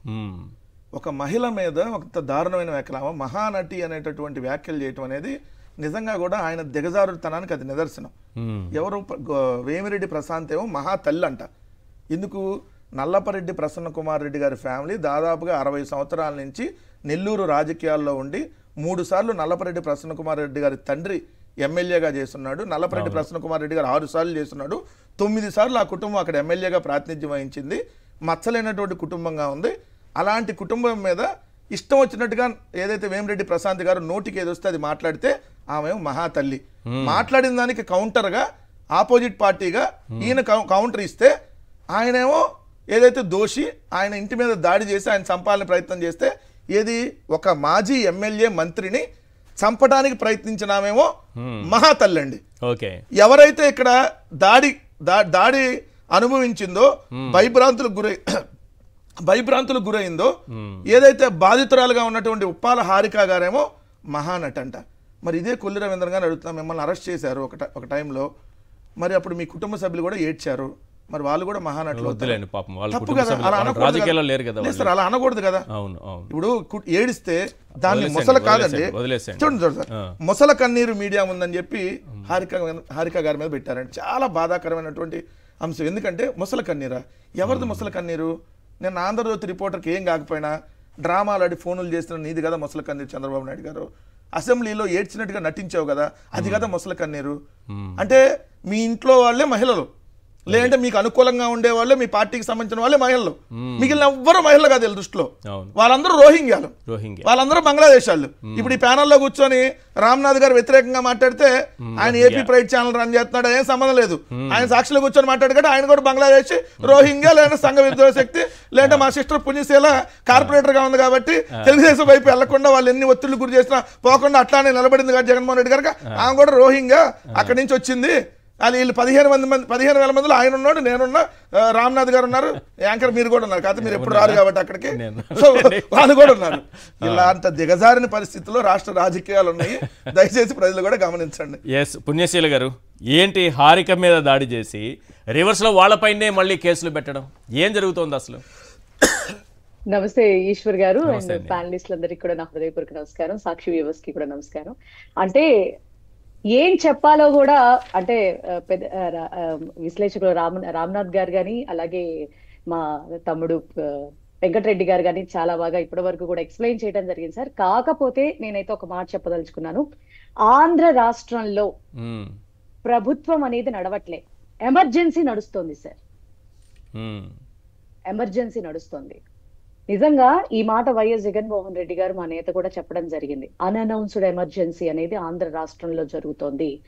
బాధ్యతలు మర్చిపోయి మనల్నే టార్గెట్ గా పెట్టుకుని, చిన్న పిల్లలు లేదు, పెద్దవాళ్ళు లేదు, నన్ను నాతో పాటు నా క్యాడర్ ని అందరినీ కూడా టార్గెట్ గా పెట్టుకుని వాళ్ళని మాత్రమే ఏదో ఒకటి చెయ్యాలి. ఎందుకంటే వీళ్ళకి ఈ సంవత్సర కాలంలోనే సూపర్ 6 లో వీళ్ళు ఫెయిల్యూరు, వీళ్ళు ఇచ్చిన మాట నిలబెట్టుకోవటంలో అన్నిటిల్లో ఫెయిల్యూర్స్. ఎందుకంటే జగన్మోహన్ రెడ్డి గారు వచ్చిన తర్వాతే అటు మిర్చి రైతులకైనా పొగాకు రైతులకైనా నిన్న మామిడి రైతులకైనా న్యాయం జరిగినటువంటి విషయం మనం చూసాం. ఏ క్రెడిట్ అయినా కూడా వీళ్ళు ప్రభుత్వంలో ఉన్నా కూడా జగన్మోహన్ రెడ్డి గారికే ఆ క్రెడిట్ అనేది ట్రాన్స్ఫర్ అయ్యేటటువంటి ఈ విషయాల్ని వాళ్ళు డైజెస్ట్ చేసుకోలేకపోతున్నారండి. జగన్మోహన్ రెడ్డి గారు చెప్పినట్లుగా చంద్రబాబు నాయుడు గారు మేము అధికారంలో ఉన్నప్పుడు ఆయన బయటికి రావడానికి లిటరల్లీ 3 to 4 years పట్టింది. ఎందుకంటే జగన్మోహన్ రెడ్డి గారు ఇచ్చిన మాట ఇచ్చినట్టుగా నిలబెట్టుకుని సంవత్సర కాలంలోనే నవరత్నాల్ని ప్రజల్లోకి అమల్లోకి తీసుకొచ్చి దానికి ఒక క్యాలెండర్ కూడా ఇచ్చి ఏ డేట్ కి ఆ డేట్ కి పడిపోయే విధంగా కరోనా ఉన్నప్పటికీ కూడా sir he had done a good job sir. అది మేము చాలా ప్రౌడ్ గా ఫీల్ అవుతాం, చాలా ప్రౌడ్ గా చెప్పుకుంటాం కూడా. ఈ రోజు చూస్తే చంద్రబాబు నాయుడు గారి 40 years ఇండస్ట్రీ, ఆయన అనుభవం అనేది నాకు తెలిసి 14 to 19తోనే ఆయన ఇదంతా కూడా పోయింది. అప్పటికే అయిపోయింది, బట్ అప్పుడు గుడ్డిలో మెల్ల. కానీ ఈసారి ఈ జనసేనతో కలవడంతో ఆయన రాజకీయ అనుభవం అంతా కూడా ఆవిరైపోయి పక్క వాళ్ళ క్రెడిట్లని ఆయన క్రెడిట్ గా వేసేసుకోవటం, ఆయన చేతగాని తనాన్ని కవర్ చేసుకునేటటువంటి క్రెడిట్ చోర్ బాబు అని ఒక హ్యాష్ ట్యాగ్ తిరుగుతోందండి, భలే చెప్పారు మీరు. క్రెడిట్ చోర్ బాబు హ్యాష్ ట్యాగ్ బాగా సోషల్ మీడియాలో విపరీతంగా ట్రెండింగ్ అవుతోంది ఇప్పుడు. ఎందుకంటే మీకు ఒకటి చెప్తాను సార్, ఇందిరాగాంధీ గారిని తీసుకుంటేనేమో ఆనాడు నేషనలైజేషన్ ఆఫ్ బ్యాంక్స్ మనకు గుర్తొస్తాయి సార్. అవును. అలాగే నందమూరి తారక రామారావు గారిని తీసుకుంటేనేమో ఆడపిల్లలకి ఆస్తిలో హక్కు కల్పించింది కానీ ₹2 బియ్యం తీసుకురావటం గానీ ఆ మహానుభావుడిని తలుచుకుంటే గుర్తొస్తుంది. అట్లాగే మన రాజశేఖర్ రెడ్డి గారు మహానేత, ఆయన్ని గుర్తు చేసుకుంటే ఫీజు రియంబర్స్మెంట్, ఆరోగ్యశ్రీ, ఈ రకంగా మరి జలయజ్ఞం, ఇట్లాంటివన్నీ కూడా గుర్తొస్తాయి. జగన్మోహన్ రెడ్డి గారిని తీసుకుంటే అసలు నవరత్నాల్లో ఏ స్కీమ్ ని తీసుకున్నా కూడా అది ఆయనకే ప్రత్యేకత. ఇక మరి చంద్రబాబు నాయుడు గారిని తీసుకుంటే ఏం గుర్తొస్తుంది సార్? పక్కవాడి క్రెడిట్ దొబ్బేసేటటువంటి వ్యవహార శైలిను, వెన్నుపోటు రాజకీయాలు తప్ప ఏది గుర్తురావు సార్. ఈ నేపథ్యంలో అంటే ఇది వరకు సార్ ఈ మీడియా ఇంత ఇదిగా మనం గతంలో కూడా చెప్పుకున్నాం సార్. ఈ రోజున మీడియా అనేది సోషల్ మీడియాగా కావచ్చు, మామూలుగా ఎలక్ట్రానిక్ మీడియాగా కావచ్చు, బాగా ప్రజలకి దగ్గరగా ఉండడంతో మనం ఏం చేస్తున్నాం అనేది మన కళ్ళ ముందు చాలా ఈజీగా ప్రస్ఫుటంగా కనపడతా ఉంది. సో అది 14 దగ్గర నుంచి బాగా Yes. ఇదైంది. సో అప్పుడు వీళ్ళు ఏం చేశారు, ఇప్పుడు వీళ్ళు ఏం చేస్తున్నారు అనేది ప్రజలు చాలా క్లియర్ కట్ గా వాళ్ళ యొక్క పద్ధతులన్నిటినీ కూడా ఎక్స్పోజ్ చేస్తా ఉంటే సోషల్ మీడియా ద్వారా డైజెస్ట్ చేసుకోలేక, ఓహో అసలు అంటే వాళ్ళకే తెలియకపోవచ్చు, ఓహో మేము అప్పుడు అలా మాట్లాడామా, మేము అప్పుడు అలాగా చెప్పామా, అలాంటి వాగ్దానాలు మేము ఇచ్చి మర్చిపోయామా అని మీడియా గుర్తు చేస్తుంటే ఏమీ చెయ్యలేక, ఏమీ చెందలేక డైవర్షన్ పాలిటిక్స్ కి తెరలేపి దానికి ఆడవాళ్లు కూడా అతీతులు కాదు, అట్ ద సేమ్ టైం ప్రతిపక్ష నాయకుడే కాదు, జెడ్పీటీసీ చైర్మన్ కూడా అతీతమేమి కాదు అని చెప్పని నిన్నటి జరిగినటువంటి దారుణమైనటువంటి సంఘటన మనకి ఈ రోజున మనం చూస్తున్నటువంటి పరిస్థితులు సార్. ఎంత దారుణం సార్ నిజంగా. ఇప్పుడు మీరు చెప్తున్న దాన్ని బట్టి ఉప్పాల రాము గారు కారులో కూర్చుని ఎవరి మీద దాడి చేశాడండి, ఆయన మీద కేసు కారుతో గుద్దారట. ఒక ఆవిడని చూపించాం కదా మనం ఇప్పుడు, చిన్న అక్కడ ఏదో స్కిన్ కొంచెం అటు కదిలింది ఆవిడకి, ఇప్పుడు ప్రత్యక్షంగా ఇప్పుడు మనం వీడియోలో చూస్తే బార్గేట్స్ కదా తను అక్కడికి వెళ్ళి ఇదవుతుంటే గీసుకున్న ఇది. రాము గారు కార్ లోంచి దిగి ఎప్పుడు ఆమె నా బార్గేట్ మీదకి తోసేస్తే ఎప్పుడు ఆవిడికి గీసుకోవడం జరిగింది అక్కడ. మరి ఇప్పుడు విజువల్స్ లో మనం చూస్తా ఉన్నాం చూడండి. ఇప్పుడు అలా వాళ్ళల్లో వాళ్ళే ఇదవుతా ఉంటే జరిగినటువంటి ఎంత పెద్ద గాయం అండి. మనసు గాయపడదా టీడీపీ వాళ్ళకి, చంద్రబాబు నాయుడు గారికి, రాధాకృష్ణ గారికి? ఆ గాయం మించి వాళ్ళు గాయపడి ఉంటారు కదా, ఆ బాధను కూడా మనం అర్థం చేసుకోవాలి కదా. మీరు హారిక గురించి అంత మాట్లాడుతున్నారే అంటే సార్ నాకు అర్థం కావట్లేదు. అసలు ఆంధ్ర రాష్ట్రంలో వైఎస్ఆర్సీపీకి సంబంధించినటువంటి వ్యక్తులు కాదా అని నేను అడుగుతా ఉన్నాను సార్. ఇప్పుడు చంద్రబాబు నాయుడు గారికి ఇప్పుడు అదే పెద్ద ఇదైంది సార్. ఎందుకంటే వైఎస్ఆర్సీపీకి సంబంధించినటువంటి, ఎందుకంటే మేము 40% షేర్ అని ఏదైతే మేము చెప్తా ఉన్నామో దానికి సంబంధించిన వాళ్ళు ఎవరైనా సరే, మొన్న కూడా చెప్పారు కదా 15,000 మంది అసాంఘిక శక్తులను వేసుకొని తిరుగుతున్నాడు జగన్మోహన్ రెడ్డి గారు అని చెప్పని. వీళ్ళు ఎవరినంటారు సార్ వీళ్ళ అసాంఘిక శక్తులు అని చెప్పని? ఇప్పుడు అధికారంలో ఉన్నటువంటి జనసేన అలాగే టీడీపీ వీళ్ళు కాదా సార్ అసాంఘిక శక్తులు? రాజ్యాంగాన్ని కూలదోసి, రాజ్యాంగాన్ని లిటరల్లీ ఆ యొక్క హక్కుల్ని, ఎందుకంటే ఈ రాష్ట్రంలో ఉన్నటువంటి ఏ ఒక్క వ్యక్తి అయినా పుట్టిన దగ్గర నుంచి మరణించేంత వరకు కూడా ఎప్పుడైనా సరే ఎలా ఉండాలో, ఎలా సొసైటీలో ముందుకెళ్లాలో రాజ్యాంగం కల్పించిన హక్కులు మనకి క్రిస్టల్ క్లియర్ గా ఉన్నప్పుడు రాజకీయ పార్టీలు కావచ్చు, సోషల్ మీడియా కావచ్చు, ఎంత స్వేచ్ఛగా ప్రజల్లోకి ముందుకెళ్లొచ్చు. ప్రభుత్వం గనక తప్పుడు విధానాలతో ప్రజల్ని గనక మోసం చేస్తా ఉంటే ప్రశ్నించేటటువంటి విధానంలో కావచ్చు ప్రతి ఒక్కళ్ళకి హక్కులు ఉన్నాయి సార్. ఆ హక్కుల్ని కాలరాస్తూ ఇప్పుడు పోలీసు వ్యవస్థ అంతా కూడా ప్రభుత్వం మాది కదా, మా చేతుల్లోనే ఉంది కదా అన్నట్టుగా ఈ రోజున పాపం దాడి జరిగింది హారిక గారు వాళ్ళ హస్బెండ్ మీద. భయభ్రాంతులకు గురైంది ఆ దంపతులు. వాళ్ళ కార్యక్రమానికి, మా పార్టీ నేత అనౌన్స్ చేసినటువంటి కార్యక్రమానికి వాళ్ళు వెళ్తా ఉంటే తగుదనమ్మా అనుకుంటూ వీళ్ళు అక్కడ చేరుకుంటే నిజంగా ఈ టైంలో పోలీసు వారిని ఏమనాలో కూడా నిజంగా అర్థం కావట్లేదు సార్. చోద్యం చూస్తూ వాళ్ళు ప్రవర్తించిందే కాకుండా మళ్ళీ కొల్లు రవీంద్ర గారు ఎంత గొప్పగా ఆమెను పట్టుకొని మహానటి, మళ్ళీ సేమ్ సామాజిక వర్గం సిగ్గుపడాలి సార్. ఆయన సిగ్గుపడాల్సినటువంటి పరిస్థితి. ఇన్ని దారుణాలు ఈ ప్రభుత్వంలో మనం చూడాల్సి రావటం నిజంగా ఆంధ్ర రాష్ట్ర ప్రజల దురదృష్టం సార్. రైట్. ఎస్ రామ్నాథ్ గారు, పోలీసులు ఈ విధంగా రివర్స్ కేసులు పెడుతూ ఉంటే ఈ కాళహస్తి ఇన్సిడెంట్ చూశాక బొజ్జల సుధీర్ రెడ్డి, వినూత కలిసి ఈ మర్డర్ అయిపోయిన తర్వాత, ఈ హత్య జరిగిన తర్వాత మాట్లాడుకొని ఆ డెడ్ బాడీని ఎక్కడో చెన్నైలో రివర్లో పడేసే బదులు కాళహస్తిలో పక్కనే స్వర్ణముఖి ప్రవహిస్తుంటుంది, అక్కడ పడేసే ఎవరో వైఎస్ఆర్సీపీ నాయకుడు పేరు చెప్పుంటే మొత్తం కేసు అటు వెళ్ళిపోయేది. అసలు ఎట్టి పరిస్థితిలో వాళ్ళు చేశారు, వీళ్ళు చేయించారు, దీని వెనక వీళ్ళు ఉన్నారనేది వచ్చేదే కాదు. ఎందుకు ఆ మాత్రం కూడా ఆలోచించలేకపోతున్నారు? పోలీసులు ఇంత సహకరిస్తున్నారు కదా, ఇక్కడ చెన్నై పోలీసులు కాబట్టి మొత్తం లాగారు, ఇక్కడ పోలీసులు రివర్స్ కేసులు పెడుతున్నారని తెలిసి కూడా వాళ్ళు చెన్నైకి అక్కడికి వెళ్ళి దాన్ని ఏమంటారు, డెలివరీనా ఏంది, నది డెలివరీ చేశారు. ఎందుకు అక్కడ నది డెలివరీ ఎందుకు చేశారు? స్వర్ణముఖి పక్కనే ఉంది కదా, సముద్రానికి వెళ్ళిపోతుంది అనుకున్నారట. అంటే అక్కడ జగన్మోహన్ రెడ్డి గారి మీద వైసీపీ మీద మళ్లించడానికి వాళ్ళిద్దరి మధ్య గొడవ ఉంది. యాక్చువల్లీ బొజ్జల సుధీర్ రెడ్డి టార్గెట్ ఏంటి, ఆమెను ఇరిగించేసేయాలి, ఆమె నా మీద మంత్రులు కంప్లైంట్ చేస్తోంది, రకరకాల ఇబ్బంది పెడుతోంది అనేది. యాక్చువల్లీ వీళ్ళే అక్కడున్న ఒక వ్యక్తి ద్వారా ఇతనే ఐడియా ఇచ్చారని కూడా ప్రచారం జరుగుతుంది. మరి నిజం ఎంత అబద్ధమో తెలియదు కానీ ఏమని, అరే ఈడ పెట్టద్దండి చెన్నైలో వేసేలాగా వాళ్ళకి ఐడియా ఇచ్చేసేయండి అని చెప్పి ఏరే వ్యక్తి ద్వారా వీళ్ళు కన్ఫ్యూజన్ లో ఉన్నప్పుడు ఐడియా ఇచ్చేసి తీసుకెళ్లిన తర్వాత అక్కడ వేసిన తర్వాత మొత్తం చెన్నై పోలీసులకు ఇచ్చేసారు. ఈ మాట ఏమైనా అన్నారా, ఈ డెడ్ బాడీని నేనే ఖననం చేస్తానని సుధీర్ రెడ్డి?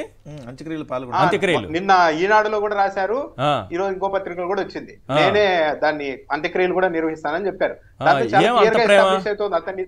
అతన్ని ఇతను ప్రలోభ పెట్టారన్నది. ఓకే, ప్రలోభ పెట్టాడు, అక్కడ మానవత్వం చూపించే ప్రయత్నం చేస్తున్నారు ఆయన. ఏది నా కోసం పనిచేశాడు కదా, చనిపోయాడు కాబట్టి కనీసం అంత్యక్రియలు నిర్వహించినా నా పాప ప్రక్షాళన చేసుకుందాం అని అనుకుంటున్నారు. ప్రక్షాళన ఎట్లా పోతారు సార్? ఆడవాళ్ళది వాళ్ళ గదుల్లో ఉన్నటువంటి వీడియోలు తీస్తే ఎప్పుడు పోయేది ఆ పాపం ప్రక్షాళన? స్వర్ణముఖిలో ఎన్నిసార్లు మునకేయాలి అని ఇప్పుడు ఎవరు ప్రశ్నించాలి ఈశ్వర్ గారు? ఇప్పుడు జనసేన వాళ్ళు ప్రశ్నించాలి. జనసేన వాళ్ళని ప్రశ్నించకుండా పవన్ కళ్యాణ్ ఎక్కడికక్కడ కట్టడి చేస్తూ ఉన్నారు. ఆయన ఏమన్నా ప్రశ్నిస్తారంటే అది లేదు. ఇది జనసేన పార్టీకి అవమానం. వాళ్ళు హత్య చేశారు అన్నది పక్కన పెడితే ఫస్ట్ ఇనిషియేట్ చేసింది ఎవరు? వీళ్ళు. అక్కడ ఒక 10 ఏళ్లుగా ఉన్న నమ్మకంగా ఉండే వ్యక్తి మీద అలాంటి ప్రయోగం చేసి వాళ్ళ ప్రైవేట్ వీడియోలన్నీ రికార్డ్ చేసి అంత దారుణం చేస్తూ ఉంటే కనీసం ప్రశ్నించలేని స్థితిలో జనసేన పార్టీ ఉంది అంటే జనసేన పార్టీ కార్యకర్తలు అంతా ఆలోచించుకోవాలి ఒకసారి ఏం జరుగుతోంది ఈ రాష్ట్రంలో అన్నది. నిజంగా వీళ్ళు ఇద్దరి మధ్య డిస్ప్యూట్ లేకుండా ఉంటే నిజంగానే శ్రీకాళహస్తిలోని వేసి ఆ బిఎఫ్ మధుసూదన్ రెడ్డి గారు ఇంకొకరు ప్లాన్ చేశారు. చాలా మంది లేదు, ఆయన దగ్గర నుంచి చాలా మంది లోకల్ లీడర్స్ ఎవరో ఒకరి పేరు పెడితే అయిపోయేది. కానీ వాళ్ళ ఇద్దరి మధ్య గొడవ ఉంది కాబట్టి వాళ్ళని ఇరికియాలి అంటే ఇక్కడ కూటమి ప్రభుత్వం ఉంది కాబట్టి ఎక్కడైనా జనసేన వాళ్ళు ఆమెకు సపోర్ట్ చేస్తారేమో అని చెప్పి చెన్నైకి మళ్ళీ ఇచ్చి చెన్నైలో అక్కడ ఇన్ఫర్మేషన్ ఇచ్చి మొత్తం లాక్ చేశారు. ఈ రాష్ట్రంలో పోలీసులు ప్రభుత్వం ఈ మధ్య క్విట్ ప్రోకో నడుస్తుంది. ఏంటి అంటే మీరు చెప్పిన రెడ్ బుక్ మేము యథావిధంగా మీరు ఏం చెప్తే అది అమలు చేస్తామని ఉన్నతాధికారులు చెప్తుంటే కొందరు ఉన్నతాధికారులకు మీ ఇష్టం వచ్చిన విభాగానికి మీ ఇష్టం వచ్చిన అధికారులను పెట్టుకోండి అని వీళ్ళు ఫ్రీ హ్యాండ్ ఇస్తున్నారు. ఏం మొన్న వచ్చింది కదా డీజిల్ కి సంబంధించి డీజిల్ కి ఇవ్వాల్సిన పోస్టులను కూడా ఐజీకి ఇచ్చేస్తున్నారు డీజీపీ గారు. ఏంటంటే రెడ్ బుక్ ను అమలు చేస్తున్నాం కాబట్టి ఇంకా ప్రభుత్వ పెద్దలు కూడా ఆయన ప్రశ్నించే పరిస్థితుల్లో లేరని. ఇంకోటి ఏంటంటే వీళ్ళు మెల్లగా దీంట్లోకి జ్యుడిషియరీని లాగాలని కూడా ట్రై చేశారు. జ్యుడిషియరీ లాగారు, కొద్ది వరకు పోయే ప్రయత్నం చేశారు. అంటే జ్యుడిషియరీ లొంగిపోయిందని కాదు నా ఉద్దేశము. కింది కోర్టులు ఉంటాయి మెజిస్ట్రేట్లు, ఎవరన్నా రిమాండ్ కి పోతే వెంటనే ఇదిగో ఫలానా జడ్జి ఇతనికి ఆ పార్టీతో సంబంధాలు ఉన్నాయి, ఆ క్యాస్ట్ ఈ కులము, అందుకే రిమాండ్ ఇవ్వలేదని అటాక్ చేయడం మొదలు పెట్టారు. ఇది చూసిన తర్వాత మెజిస్ట్రేట్లు ఏం చేశారు, మనకెందుకు లేరా బాబు అధికార పార్టీతో ఇదంతా తలనొప్పి అని చెప్పి యాంత్రికంగా రిమాండ్ ఇస్తూ పోయారు. ఎప్పుడైతే హైకోర్టు నుండి సర్క్యులర్ వచ్చిందో అప్పటి నుండి కొద్దిగా అరెస్టులు ఆగాయి, కేసులు పెడుతూ ఉన్నారు కానీ అరెస్టులు ఆగాయి. అంటే జ్యుడిషియరీని కూడా టార్గెట్ చేయబోయారు. జ్యుడిషియరీ ఎక్కడ అలర్ట్ అయింది అంటే నారా లోకేష్ గారు పదే పబ్లిక్ వేదికల మీదుగా నేను తలుచుకుంటే ఎవరినైనా ఈ నిమిషంలో లోపల వేయించగలను, అరెస్ట్ చేయించగలను కాదు, అరెస్ట్ అయితే సరే నీ దగ్గర పనిచేసే పోలీసులు ఉన్నారు కాబట్టి చేయొచ్చు, లోపల వేయించగలను అంటున్నారు. అంటే రిమాండ్ కూడా ఇప్పించేస్తాను నేను అన్నట్టుగా మాట్లాడేసరికి జ్యుడిషియరీ కంగారు పడింది. ఓకే మనల్ని కూడా ఇన్వాల్వ్ చేస్తున్నారు దీంట్లోని. దాంతోనే క్లియర్ కట్ గా సర్క్యులర్ ఇచ్చారు. ఆ సర్క్యులర్ ఇచ్చిన తర్వాత ఇప్పుడు మేజిస్ట్రేట్లు కూడా ఏం చెప్తున్నారు, సారీ బ్రో మాకు పైనుండి ప్రెజర్ ఉంది, మీరు ఇష్టానుసారం రిమాండ్ చేస్తే సాధ్యం కాదు అంటున్నారు. ఇది హైకోర్టులో విచారణ నడుస్తోంది. ఏది ఆ సర్క్యులర్ వెనక్కి తీసేసుకోవాలి. ఏకంగా ఒకవేళ అదిగిన వెనక్కి తీసుకోవడమో ఇంకోలాగా జరిగితే అప్పుడు మళ్ళా మొదలు పెడతారేమో చూడాలి. ఎందుకంటే ఇవన్నీ పేరు నాని గారి మీద కావచ్చు, ఉప్పాల రాము గారి మీద కావచ్చు, ఈ కేసులన్నీ మెజిస్ట్రేట్ల దగ్గరికి వెళ్తే న్యాయమూర్తి ఒక్క నిమిషం పాటు నిశ్చితంగా పరిశీలన చేస్తే ఇవి రిమాండ్ ఉండవు, అసలు కేసులో కొట్టిపారేస్తారు. వీలైతే రిమాండ్ ఇవ్వరు, అందుకనే ఆగుతున్నారు. రైట్, కన్క్లూడ్ చేయండి సార్. ఇది వాళ్ళు కొంచెం ప్లాన్ చేస్తుంటే పాపం స్వర్ణముఖి దగ్గరే నది డెలివరీ అంత దూరం చెన్నై వరకు వెళ్ళకుండా చేస్తుంటే ఇక్కడ పోలీసులు రివర్స్ కేసులు పెట్టేవాళ్ళు కదా. అందరు పాపం డ్రైవర్ అంటున్నారు కదా, డ్రైవర్ కాస్తారు అతను జన సైనికుడు. నేను చెప్పలేదు పాపం, వినోద్ గారే ట్విట్టర్లో పోస్ట్ పెట్టారు ఏమని, జన సైనికుడు జనసేన క్రియాశీలక సభ్యత్వంలో 200+ మంది కార్యకర్తలను సభ్యత్వ నమోదు చేయించిన జన సైనికుడు శ్రీ రాయుడుకు అధ్యక్షులు పవన్ కళ్యాణ్ గారి తరపున హృదయపూర్వక అభినందన. క్రియాశీలక సభ్యత్వం భద్రమైన భౌతవ్యం. జనసేనలో క్రియాశీలక సభ్యత్వం చేసుకుంటే భద్రమైన భౌతవ్యం అని వెడ్డింగ్ పెట్టారు సార్. ఎంత భద్రంగా ఉండదంటే శవం కూడా ఆంధ్రాలో ఉంచరు, డైరెక్ట్గా తమిళనాడుకి తీసుకెళ్ళి అంత భద్రమైన భౌతవ్యం. జన సైనికుడిని అంటే జనసేన ఒక సైనికుడిని జనసేన వీరపురుషుడు వీరమహిళ కలిపి వీరపురుషుడు అంటే వాళ్ళ వీరపురుషుడే కదా వాళ్ళ ఆయన చంద్రబాబు అంటే మళ్ళీ మీరు ఈ చంద్రబాబు అనుకునేవాళ్ళు సార్. ఈ చంద్రబాబు వేరే ఇద్దరు ఒకటే జిల్లా అనే పేరు ఉండదండి. కానీ మా చిత్తూరు జిల్లాలోని ఇద్దరు కనిపించారు, చంద్రబాబు నాయుడు గారు నెక్స్ట్ ఈ చంద్రబాబు. చంద్రబాబు ఉండదు. జనసేన క్రియాశీలక సభ్యత్వంలో 200 మందిని జాయిన్ చేసినందుకు హృదయపూర్వక అభినందనలు తెలుపుతూ అక్కాయి వినోద్ అక్కాయి మొత్తం ట్విట్టర్లో ట్వీట్ పెట్టింది 2023 అతని గురించి అంత మార్చి 4 పెట్టాల్సిన 200 మంది క్రియాశీలక సభ్యత్వం జనసేనలో ఎవరు జాయిన్ అవుతాడు సార్? 10 మందిని జాయిన్ చేస్తే వాడు పెద్ద లీడర్. డ్రైవర్ కదా అతను. 10 మందిని క్రియాశీలక సభ్యత్వం జాయిన్ చేస్తే పెద్ద లీడర్ సార్. అట్లాంటి 200 మంది జాయిన్ చేశారంటే నిజంగా జనసేన సైనికుడు కాదు, జనసేన పెద్ద లీడర్ ఇతను. ఓకే. ఆ పెద్ద లీడర్ ని పాపం ఇంకో లీడరు చంపేశారు. దీంట్లో ఎమ్మెల్యే పాత్ర ఉందనేటటువంటిది తమిళ మీడియా అండ్ FIR లో వచ్చినటువంటి కథనాల ఆధారంగా మనం రిపోర్ట్ క్లియర్ గా చెప్తుంది. అంటే ఇప్పుడు ఏంది మీరు అన్నట్టు ఏంటంటే వాళ్ళిద్దరి మధ్య గొడవ లేకపోతే శుభ్రంగా ఇక్కడే పెట్టేసి అవసరమైతే మధుసూదన్ రెడ్డి గారు ఇంటి వెనకాల ఏదైనా పెట్టేసి కాళహస్తి మధుసూదన్ రెడ్డి గారి ఇంటి వెనకాల ఆయనే చేశాడని చెప్పి ఈ పాటికి ఆల్రెడీ కేసు మొత్తం అరెస్టు అవసరమైతే కుటుంబ సభ్యులు అందరూ కూడా పెట్టేవాళ్ళు. పాపం ఆయన అదృష్టం బాగుంది, కాళహస్తి మధుసూదన్ రెడ్డి గారి అదృష్టం బాగుంది కాబట్టి పాపం వీళ్ళిద్దరి మధ్య గొడవతో తీసుకెళ్ళి ఆడేసి వచ్చాడు. లేదంటే పాపం ఈ పాటికి వేసేసి ఈ పాటికి అరెస్ట్ ఏమని చెప్పింది కూడా ఇందులో ఉన్న కోవర్ట్ ద్వారానే చెప్పించారనేసి అంటున్నారు. 5గురిలో మొగుడు పిల్లగానే మిగిలిన ముగ్గురు ఇట్లా చచ్చిపోయాడు అతను అనగానే ఇక్కడైతే కూటమి ప్రభుత్వం ఉంది కాబట్టి వీళ్ళు జనసేన నుంచి మేనేజ్ చేస్తారు, సో తమిళనాడు తీసుకెళ్ళిపోమని చెప్పి ఎమ్మెల్యేనే చెప్పాడని వస్తున్నటువంటి. Right, thank you sir. చర్చలో పాల్గొన్నందుకు వెంకటరెడ్డి గారు, రామ్నాథ్ గారు, పుణ్యశీల గారు, thank you so much ma'am. ఇది వాళ్ళ చర్చా కార్యక్రమం. చూస్తూనే ఉండండి సాక్షి టీవీ.